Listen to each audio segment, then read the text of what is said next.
Hi, this is Andy Fusco for the Drivers Independent Racetracks, Dirt of Central New York, set to bring you the National 200 from the Rolling Wheels Raceway. This is the longest and most prestigious race in Central New York dirt track, short track history, so stay tuned for the action.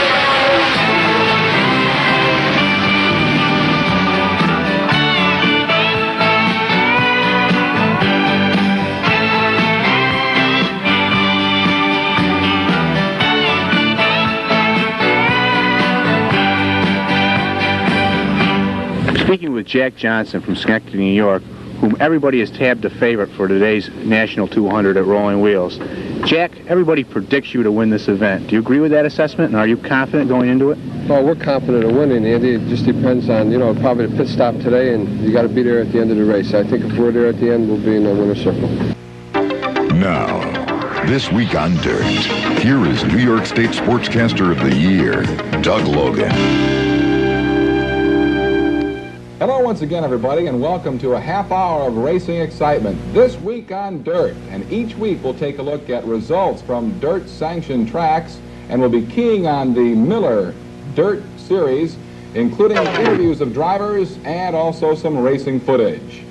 My name is Doug Logan, and joining me in the studio, Andy Fusco in his 6th year as Vice President of the Drivers Independent Racetracks, or Dirt. And Andy, needless to say, another big week of racing excitement. Big weekend on the Friday and Saturday short tracks. We had a little bit of trouble with the weather on Sunday, but what really made this the first big week of the summer was midweek action, starting out Tuesday with the Northeast Showdown at the Rolling Wheels Raceway, one of the biggest modified events of the year, and Wednesday, the Pacific International 320 Series got kicked off at the Accord Speedway. Okay, and let's take a look at the... Give me a signal whenever you're ready. 4, 3, 2, 1. A driver that needs no introduction to our This Week on Dirt fans is Bobby Allison. Bobby, the last time we had you on this show, you were just getting ready to run your first race at Weedsport in the Dirt Modified. Now it's time for your last race of the summer in the Modifieds. What have you thought of it? Well, I've had a good time. The cars are very interesting. They're quite different, and I had a little trouble early getting used to the car, but I've begun to catch on to it a little bit. And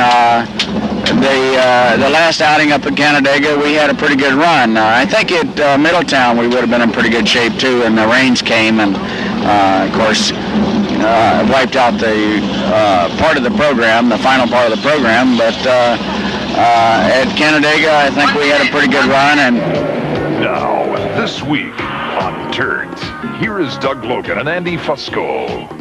Hello, everybody, and welcome to This Week on Dirt. My name is Doug Logan, and joining me, the senior editor of Stock Car Racing magazine, Andy Fusco. And Andy, this promises to be one of the most exciting shows ever on This Week on Dirt. No question about that, Doug. We've got some phenomenal videotape from that first blacktop race ever in Dirt's history out in Cayuga, Canada. We'll visit Humberstone, Fonda, Rolling Wheels, and we've also got some dramatic coverage of that show car engineering fire.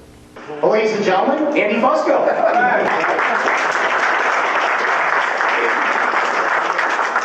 Thank you, Shane.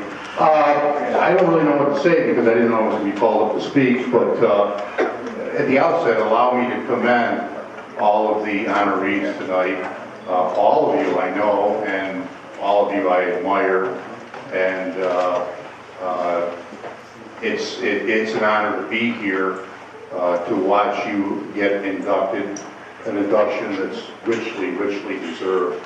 The only thought I have is Ted Barker, who we just heard from, paid me one of the greatest compliments that I've had in several years. The script for Joe Murata is a biography that I wrote with Ted's help, and when I sent it to him on the computer, he sent me an email back. He goes, "You know more about my father than I do." And I don't think anybody has said something so meaningful to me in my life. I remember Cliff Barkham as a little kid growing up at Fonda. He was one of the best mechanics there and later one of the great car owners. So thank you, Ted, and I can't wait to see that number 11 come off the trailer this October at Syracuse either.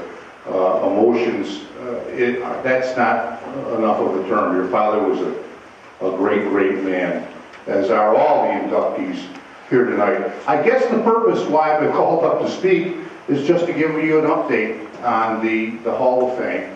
And usually when I do this every year, it's the Andy Fusco Begathon, telling you how much we need your money, and we need your membership, and we need your contributions. And you've all heard that so many times that you probably don't want to hear it again, so I better think of a new thing to say.